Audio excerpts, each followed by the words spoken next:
Chapter 1. First Sight. My mother drove me to the airport with the windows rolled down. It was 75 degrees in Phoenix, the sky a perfect cloudless blue. I was wearing my favorite shirt, sleeveless white eyelet lace.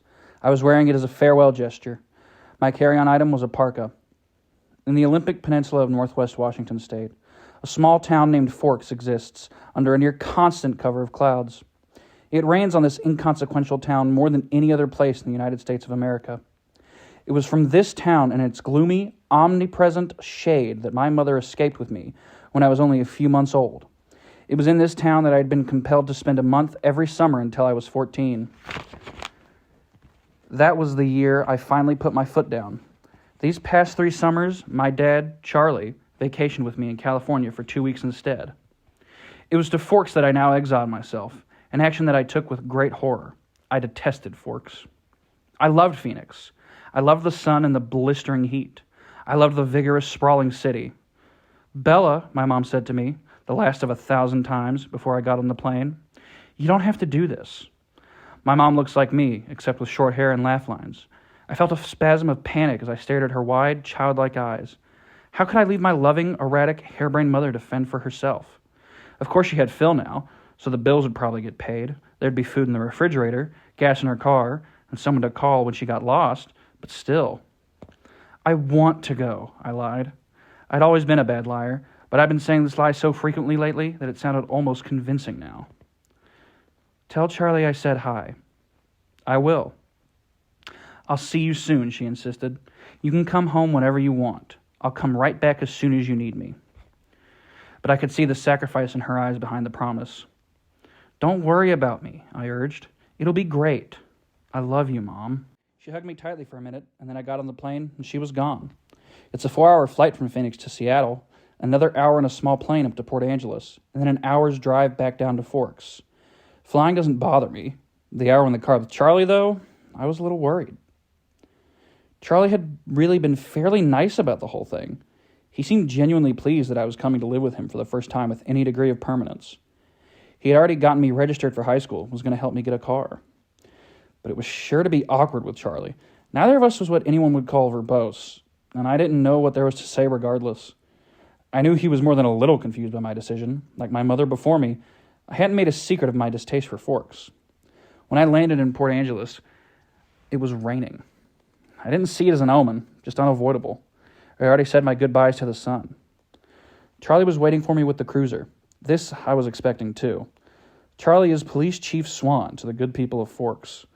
My primary motivation behind buying a car, despite the scarcity of my funds, was that I refused to be driven around town in a car with red and blue lights on top.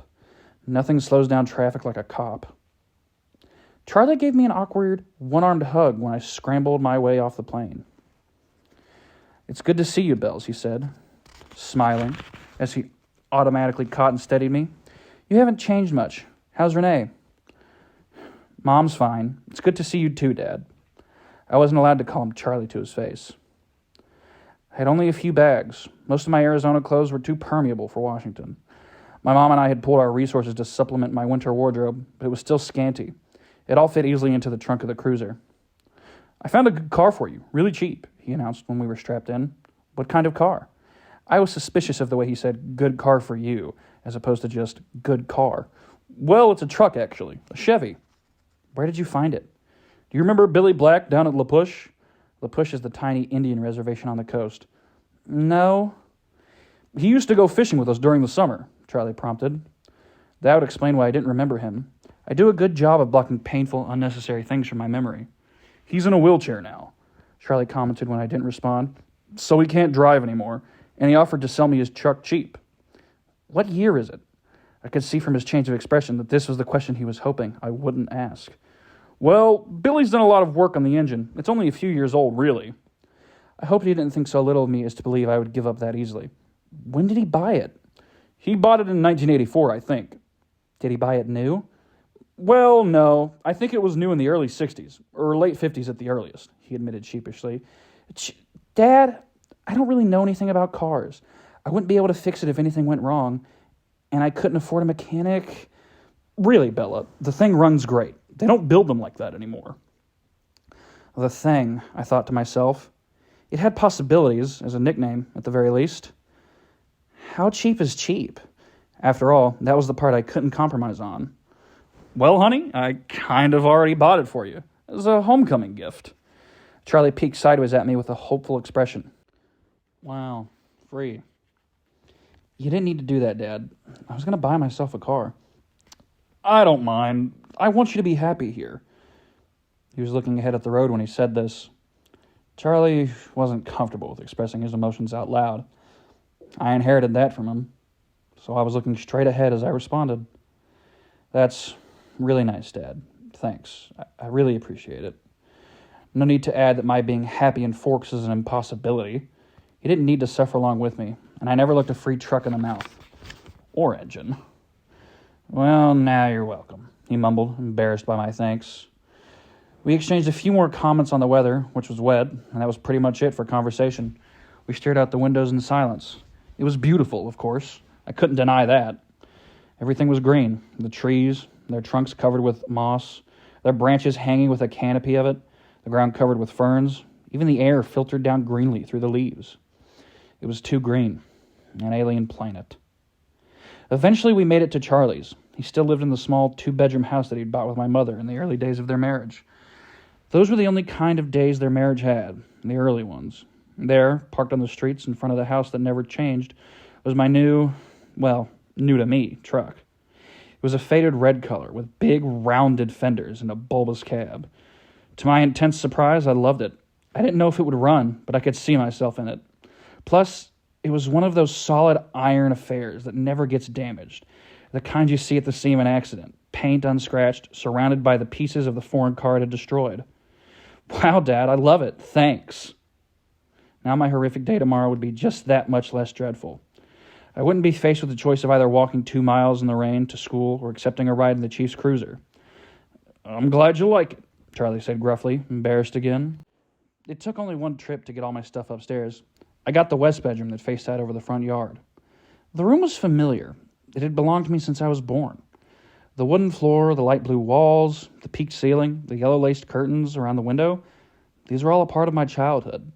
The only changes Charlie had ever made were switching the crib for a bed and adding a desk as I grew. The desk now had a second-hand computer, with the phone line for the modem stapled along the floor to the nearest phone jack. This was a stipulation from my mother, so that we could stay in touch easily. The rocking chair from my baby days was still in the corner. There was only one small bathroom at the top of the stairs, which I would have to share with Charlie. I was trying not to dwell on that too much. One of the best things about Charlie is he doesn't hover. He left me alone to unpack and get settled, a feat that would have been altogether impossible for my mother. It was nice to be alone, not to have to smile and look pleased, a relief to stare dejectedly out the window at the sheeting rain and let just a few tears escape. I wasn't in the mood to go on a real crying jag. I would have saved that for bedtime, when I would have to think about the coming morning. Forks High School had a frightening total of only 357, now 58, students. There were more than 700 people in my junior class alone back home. All of the kids here had grown up together. Their grandparents had been toddlers together. I would be the new girl from the big city, a curiosity, a freak. Maybe if I looked like a girl from Phoenix I could work through this to my advantage. But physically, I'd never fit in anywhere. I should be tan, spotty, blonde, a volleyball player or a cheerleader, perhaps, all the things that go with living in the Valley of the Sun. Instead, I was ivory-skinned, without even the excuse of blue eyes or red hair, despite the constant sunshine. I'd always been slender, but soft somehow, obviously not an athlete. I didn't have the necessary hand-eye coordination to play sports without humiliating myself, and harming both myself and anyone else who stood too close. When I finished putting my clothes in the old pine dresser, I took my bag of bathroom necessities and went to the communal bathroom to clean myself up after the day of travel. I looked at my face in the mirror as I brushed through my tangled, damp hair. Maybe it was the light, but already I looked sallower, unhealthy. My skin could be pretty. It was very clear, almost translucent looking, but it all depended on color. I had no color here. Facing my pallid reflection in the mirror, I was forced to admit that I was lying to myself. It wasn't just physically that I'd never fit in. And if I couldn't find a niche in school with 3,000 people, what were my chances going to be here? I didn't relate well to people my age. Maybe the truth was that I didn't relate well to people, period. Even my mother, who I was closer to than anyone else on the planet, was never in harmony with me, never on exactly the same page. Sometimes I wondered if I was seeing the same things through my eyes that the rest of the world was seeing through theirs. Maybe there was some glitch in my brain. But the cause didn't matter. All that mattered was the effect, and tomorrow would be just the beginning. I didn't sleep well that night, even after I was done crying. The constant whooshing of the rain and wind across the roof wouldn't fade into the background. I pulled the faded old quilt over my head and later added the pillow too. But I couldn't fall asleep until after midnight when the rain finally settled into a quieter drizzle. Thick fog was all I could see out my window in the morning, and I could feel the claustrophobia creeping up on me. You could never see the sky here. It was like a cage. Breakfast with Charlie was a quiet event. He wished me good luck at school. I thanked him, knowing his hope was wasted. Good luck tended to avoid me. Charlie left first, off to the police station that was his wife and family. After he left, I sat at the old square oak table in one of the 3 unmatching chairs and examined his small kitchen, with its dark paneled walls, bright yellow cabinets, and white linoleum floor. Nothing was changed. My mother had painted the cabinets 18 years ago in an attempt to bring some sunshine into the house. Over the small fireplace in the adjoining handkerchief-sized family room was a row of pictures. First a wedding picture of Charlie and my mom in Las Vegas, then one of the 3 of us in the hospital after I was born, taken by a helpful nurse, followed by the possession of my school pictures up to last year's. Those were embarrassing to look at. I would have to see what I could do to get Charlie to put them somewhere else, at least while I was living here. It was impossible being in this house, not to realize that Charlie had never gotten over my mom. It made me uncomfortable. I didn't want to be too early to school, but I couldn't stay in the house anymore. I donned my jacket, which had the feel of a biohazard suit, and headed out into the rain. It was just drizzling still, not enough to soak me through immediately as I reached for the house key that was always hidden under the eaves by the door and locked up. The sloshing of my new waterproof boots was unnerving. I missed the normal crunch of gravel as I walked.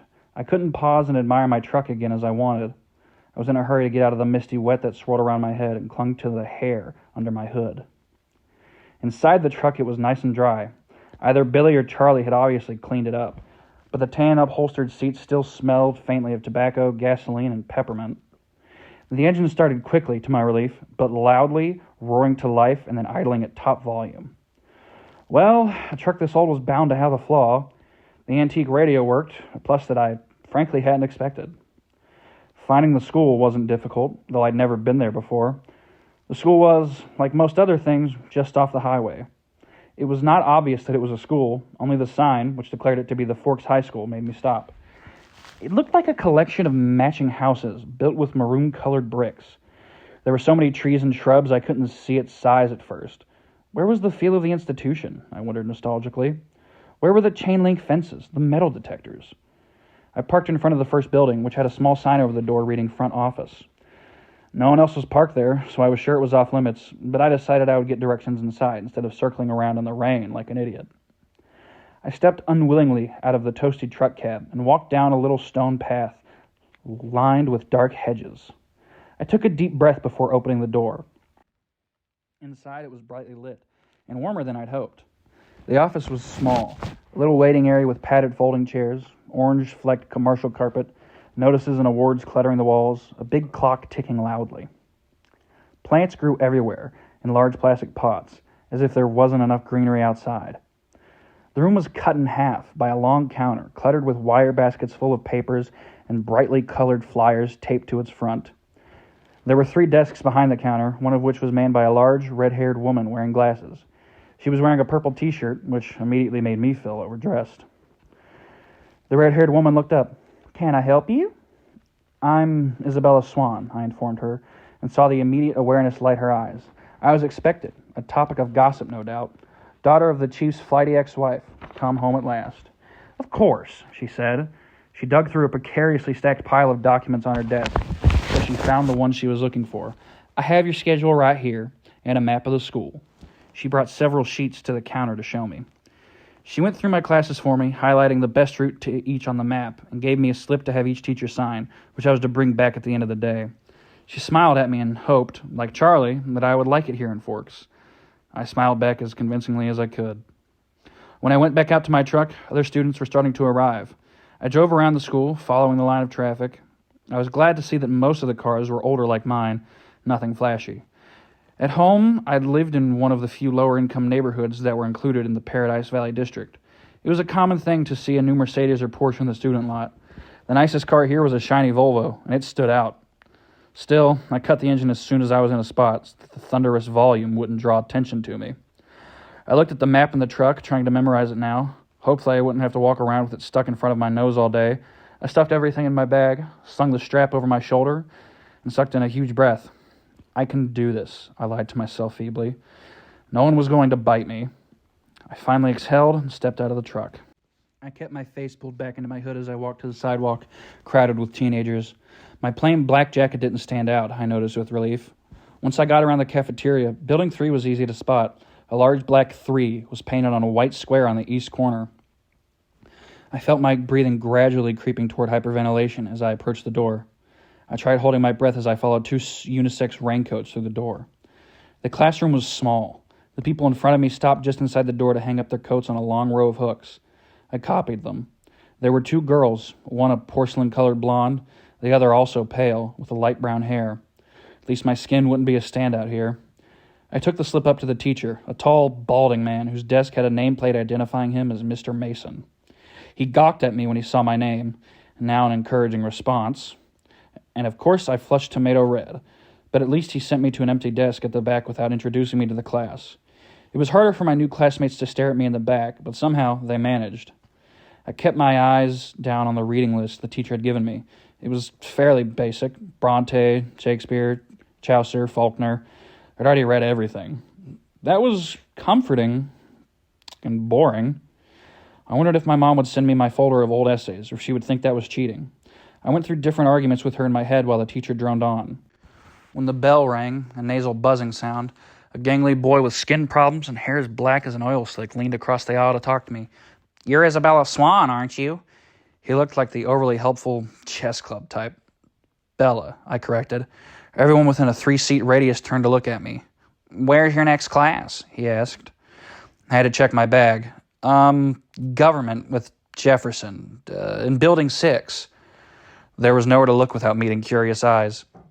"I'm heading toward Building 4. I could show you the way." Definitely over-helpful. "I'm Eric," he added. I smiled tentatively. "Thanks." We got our jackets and headed out into the rain, which had picked up. I could have sworn several people behind us were walking close enough to eavesdrop. I hoped I wasn't getting paranoid. "So, this is a lot different than Phoenix, huh?" he asked. "Very. It doesn't rain much there, does it?" 3 or 4 times a year. "Wow, what must that be like?" he wondered. "Sunny," I told him. "You don't look very tan." "My mother is part albino." He studied my face apprehensively, and I sighed. It looked like clouds and a sense of humor didn't mix. A few months of this, and I'd forget how to use sarcasm. We walked back around the cafeteria to the south buildings by the gym. Eric walked me right to the door, though it was clearly marked. "Well, good luck," he said as I touched the handle. "Maybe we'll have some other classes together." He sounded hopeful. I smiled at him vaguely and went inside. The rest of the morning passed in about the same fashion. My trigonometry teacher, Mr. Varner, who I would have hated anyway just because of the subject he taught, was the only one who made me stand in front of the class and introduce myself. I stammered, blushed, and tripped over my own boots on the way to my seat. After 2 classes, I started to recognize several of the faces in each class. There was always someone braver than the others who would introduce themselves and ask me questions about how I was liking forks. I tried to be diplomatic, but mostly I just lied a lot. At least I never needed the map. One girl sat next to me in both Trig and Spanish, and she walked with me to the cafeteria for lunch. She was tiny, several inches shorter than my 5 feet 4 inches, but her wildly curly dark hair made up a lot of the difference between our heights. I couldn't remember her name, so I smiled and nodded as she prattled about teachers and classes. I didn't try to keep up. We sat at the end of a table with several of her friends, who she introduced me to. I forgot all their names as soon as she spoke them. They seemed impressed by her bravery in speaking to me. The boy from English, Eric, waved at me from across the room. It was there, sitting in the lunchroom, trying to make conversation with 7 curious strangers, that I first saw them. They were sitting in the corner of the cafeteria, as far away from where I sat as possible in the long room. There were 5 of them. They weren't talking, and they weren't eating, though they each had a tray of untouched food in front of them. They weren't gawking on me, unlike most of the other students, so it was safe to stare at them without fear of meeting an excessively interested pair of eyes. But it was none of these things that caught and held my attention. They didn't look anything alike. Of the three boys, one was big, muscled like a serious weightlifter with dark curly hair. Another was taller, leaner, but still muscular and honey blonde. The last was lanky, less bulky, with untidy bronze-colored hair. He was more boyish than the others, who looked like they could be in college or even teachers here rather than the students. The girls were opposites. The tall one was statuesque. She had a beautiful figure, the kind you saw on the cover of the Sports Illustrated swimsuit edition, the kind that made every girl around her take a hit on her self-esteem just by being in the same room. Her hair was golden, gently waving in the middle of their back. The short girl was pixie-like, thin in the extreme with small features. Her hair was a deep black, cropped short and pointing in every direction. This is a break for Liv. I'm just letting you know. Yeah, I fucked it up a lot there, but oh my God, I'm not going back. I'm going to keep pushing. And there's going to be more of those fuck-ups. And honestly, the challenge is for you to guess how many times I misspoke and how many times your knowledge of Twilight is that you can just be like, oh, the book was just written weirdly that way. And also guess how many times I add a couple words to make it sound more natural. I will take no criticisms. Fuck you. And yet, they were all exactly alike. Every one of them was chalky pale, the palest of all the students living in this sunless town. Paler than me, the albino. They all had very dark eyes, despite the range in hair tones. They also had dark shadows under those eyes, purplish, bruise-like shadows, as if they were all suffering from a sleepless night or almost done recovering from a broken nose. Though their noses, all their features, were straight, perfect, angular. But all this is not why I couldn't look away. I stared because their faces, so different, so similar, were all devastatingly and humanly beautiful. They were faces you never expected to see, except perhaps on the airbrushed pages of a fashion magazine, or painted by an old master as the face of an angel. It was hard to decide who was the most beautiful, maybe the perfect blonde girl, or the bronze-haired boy. They were all looking away from each other, away from the other students, away from anything in particular as far as I could tell. As I watched, the small girl rose with her tray, unopened soda, unbitten apple, and walked away with a quick, graceful lope that belonged on a runway. I watched, amazed at her lithe dancer's step, till she dumped her tray and glided through the back door, faster than I would have thought possible. My eyes darted back to the others, who sat unchanging. Who are they? I asked the girl from my Spanish class, whose name I'd forgotten. As she looked up to see who I meant, though already knowing, probably from my tone, suddenly he looked at her, the thinner one, the boyish one, the youngest, perhaps.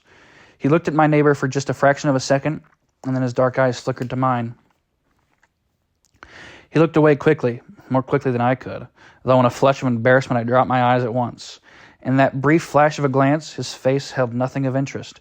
It was as if she had called his name, and he looked up in involuntary response, already having decided not to answer.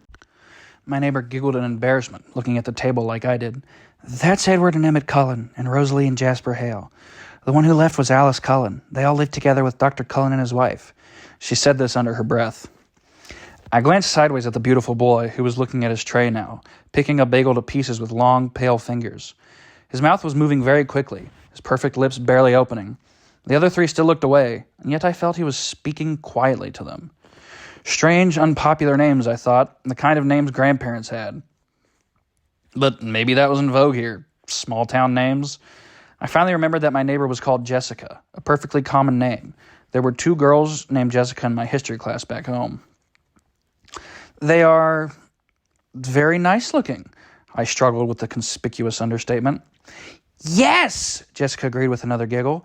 They're all together, though. Emmett and Rosalie and Jasper and Alice, I mean. And they live together. Her voice held all the shock and condemnation of the small town, I thought critically. But if I was being honest, I had to admit that even in Phoenix, it would cause gossip. Which ones are the Cullens? I asked. They don't look related. Oh, they're not. Dr. Cullen is really young, in his 20s or early 30s. They're all adopted. The Hales are brother and sister, twins, the blondes, and their foster children. They look a little old for foster children. They are now. Jasper and Rosalie are both 18, but they've been with Miss Cullen since they were 8. She's their aunt or something like that. That's really kind of nice for them to take care of all those kids like that when they were so young and everything. I guess so, Jessica admitted reluctantly, and I got the impression that she didn't like the doctor and his wife for some reason. With the glances she was throwing at their adopted children, I would presume the reason was jealousy. I think Miss Cullen can't have any kids, though, she added, as if that lessened their kindness. Throughout all this conversation, my eyes flickered again and again to the table where the strange family sat. They continued to look at the walls and not eat. Have they always lived in Forks? I asked. Surely I would have noticed them on one of my summers here. No, she said in a voice that implied it should be obvious, even to a new arrival like me. They just moved down 2 years ago from somewhere in Alaska. I felt a surge of pity and relief. Pity, because as beautiful as they were outsiders, clearly not accepted. Relief that I wasn't the only newcomer here, and certainly not the most interesting by any standard. As I examined them, the youngest, one of the Cullens, looked up and met my gaze, this time with evident curiosity in his expression. As I looked swiftly away, it seemed to me that his glance held some kind of unmet expectation. "Which one is the boy with the reddish-brown hair?" I asked. I peeked at him from the corner of my eye, and he was still staring at me, but not gawking like the other students had today. He had a slightly frustrated expression. I looked down again. Yes, I'm aware I just said frustrated instead of frustrated, but I cannot tell you how many times I've had to restart from page 21, repeating the same fucking couple of words because I'm a dumbass. So we're sticking with it, and this is staying in. Fuck you. That's Edward. He's gorgeous, of course, but don't waste your time. He doesn't date. Apparently none of the girls here are good enough looking for him. She sniffed, a clear case of sour grapes. I wondered when he'd turned her down. I bit my lip to hide my smile. Then I glanced at his again. His face was turned away, but I thought his cheek appeared lifted, as if he were smiling too. After a few more minutes, the four of them left the table together. They all were noticeably graceful, even the big brawny one. It was unsettling to watch. The one named Edward didn't look at me again. I sat at the table with Jessica and her friends longer than I would have if I'd been sitting alone. I was anxious not to be late for class on my first day. One of my new acquaintances, who'd considerately reminded me that her name was Angela, had Biology 2 with me the next hour. We walked to class together in silence. When we entered the classroom, Angela went to sit at a black-topped lab table, exactly like the ones I was used to. She already had a neighbor. In fact, all the tables were filled but one. Next to the center aisle, I recognized Edward Cullen by his unusual hair, sitting next to that single open seat. As I walked down the aisle to introduce myself to the teacher and get my slip signed, I was watching him surreptitiously. Just as I passed, he suddenly went rigid in his seat. He stared at me again, meeting my eyes with the strangest expression on his face. It was hostile, furious. I looked away quickly, shocked, going red again. I stumbled over a book in the hallway and had to catch myself on the edge of the table. The girl sitting there giggled. It was supposed to be walkway, but I've restarted this one so many times, fuck you. I'd noticed that his eyes were black, coal black. Mr. Banner signed my slip and handed me a book with no nonsense about introductions. I could tell we were going to get along. Of course, he had no choice but to send me to the one open seat in the middle of the room. I kept my eyes down as I went to sit by him, bewildered by the antagonistic nature he'd given me. I didn't look up as I set my book on the table and took my seat, but I saw his posture change from the corner of my eye. He was leaning away from me, sitting on the extreme edge of his chair and averting his face like he smelled something bad. Inconspicuously, I sniffed my hair. It smelled like strawberries, the scent of my favorite shampoo. It seemed an innocent enough odor. I let my hair fall, turning to the next page. Holy fuck, they're stuck. I let my hair fall over my right shoulder, making a dark curtain between us, and tried to pay attention to the teacher. Unfortunately, the lecture was on cellular anatomy, something I'd already studied. I took notes carefully anyways, always looking down. God, she's a fucking nerd. I couldn't stop myself from peeking occasionally through the screen of my hair at the strange boy next to me. During the whole class, he never relaxed his stiff position on the edge of his chair, sitting as far from me as possible.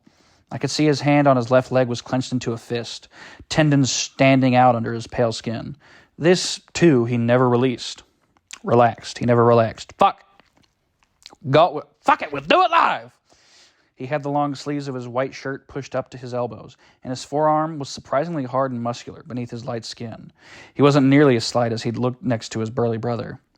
The class seemed to drag on longer than the others. Was it because the day was finally coming to a close, or because I was waiting for his tight fist to loosen? It never did. He continued to sit so still it looked like he wasn't breathing. What was wrong with him? Was this his normal behavior? I questioned my judgment on Jessica's bitterness at lunch today. Maybe she was not as resentful as I'd thought. It couldn't have anything to do with me. He didn't know me from Eve. I don't get that joke. I peeked up at him one more time and regretted it. He was glaring down at me again, his black eyes full of revulsion. As I flinched away from him, shrinking against my chair, the phrase, "if looks could kill," suddenly ran through my mind. At that moment, the bell rang loudly, making me jump, and Edward Cullen was out of his seat. Fluidly, he rose. He was much taller than I'd thought, his back to me, and he was out the door before anyone else was out of their seat. I sat frozen in my seat, staring blankly after him. He was so mean. It wasn't fair. I began gathering up my things slowly, trying to block the anger that filled me, for fear my eyes would tear up. For some reason, my temper was hardwired to my tear ducts. I usually cried when I was angry, a humiliating tendency. The pause is because I'm reading ahead to decide what kind of gender this person is to give them a stupid voice, so fuck you.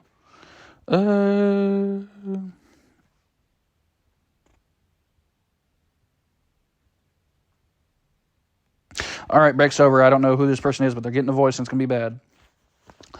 "Aren't you Isabella Swan?" a male voice asked.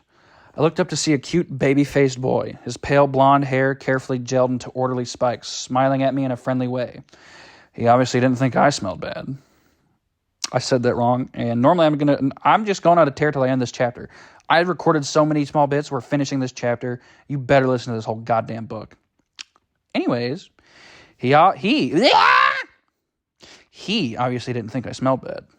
"Bella," I corrected him with a smile. "I'm Mike." "Hi, Mike. Do you need any help finding your next class?" "I'm headed to the gym, actually. I think I can find it." "That's my next class, too." He seemed thrilled, though it wasn't that big of a coincidence in a school this small. We walked to class together. He was a chatterer. He supplied most of the conversation, which made it easy for me. He lived in California till he was 10, so he knew how I felt about the sun. It turned out he was in my English class also. He was the nicest person I'd met today. But as we were entering the gym, he asked, "So, did you stab Edward Cullen with a pencil or what? I've never seen him act like that." I cringed, so I wasn't the only one who had noticed, and apparently that wasn't Edward Cullen's usual behavior. I decided to play dumb. "Was that the boy I sat next to in biology?" I asked artlessly. "Yes," he said. "He looked like he was in pain or something." "I don't know," I responded. I never spoke to him. "He's a weird guy." Mike lingered by me instead of heading to the dressing room. "If I were lucky enough to sit by you, I would have talked to you." Mike was supposed to say that. Whoopsies. "If I were lucky enough to sit by you, I would have talked to you." I smiled at him before walking through the girls' locker room door. He was friendly and clearly admiring, but it wasn't enough to ease my irritation. The gym teacher, Coach Clapp, found me a uniform, but didn't make me dress down for today's class. At home, only 2 years of PE were required. Here, PE was mandatory all 4 years. Forks was literally my personal hell on earth. I watched 4 volleyball games running simultaneously. Remembering how many injuries I had sustained and inflicted playing volleyball, I felt faintly nauseated. The final bell rang at last. I walked slowly to the office to return my paperwork. The rain had drifted away, but the wind was strong and colder. I wrapped my arms around myself. When I walked into the warm office, I almost turned and walked back out. Edward Cullen stood at the desk in front of me. I recognized that tousled brown hair. He didn't appear to notice the sound of my entrance. I stood against the back wall, waiting for the receptionist to be free. He was arguing with her in a low, attractive voice. I quickly picked up the gist of the argument. He was trying to trade from 6-hour biology to another time. Any other time. I just couldn't believe this was about me. It had to be something else, something that happened before I entered the biology room. That look on his face must have been about another aggravation entirely. It was impossible that this stranger could take a sudden, intense dislike to me. I missed a word there, fuck you. The door opened again, and the cold wind suddenly gusted through the room, rustling the papers on the desk, swirling my hair around my face.